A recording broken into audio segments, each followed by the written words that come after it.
नमस्कार, मी विजय कुंदन जाधव, सोलापूर विकास मंच सदस्य। गेल्या अनेक वर्षापासून जे सोलापूरकर स्वप्न उराशी बाळगून होते ते स्वप्नाची पूर्तता आज झालेली आहे।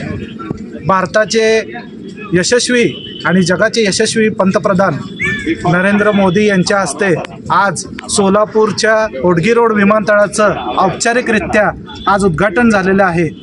मला सांगताना फार आनंद होतोय की सोलापूरच्या ह्या लोकलढ्याला कुठंतरी आज एक मूर्त स्वरूप प्राप्त झालेलं आहे। चार लोक एकत्र आल्यावरती किंवा लोक सहभागामुळे काय ताकद असते आणि लोकप्रतिनिधींच्या दुर्लक्षामुळे काय नुकसान होऊ शकतं याचं हे मूर्तिमंत उदाहरण आहे। इतिहास ज्या वेळेला लिहिला जाईल त्यावेळेला सोलापूर विकास मंचचं नाव हे सुवर्णाक्षराने नक्कीच लिहिलं जाईल। सोलापूरच्या या नव्या ऐतिहासिक सफरीला आपण आता सहभागी होणार आहोत। येणाऱ्या काळामध्ये सोलापूर हे निश्चितच गगनभरारी घेईल, याच्यामध्ये कुठल्याही प्रकारचं दुमत नाही। धन्यवाद।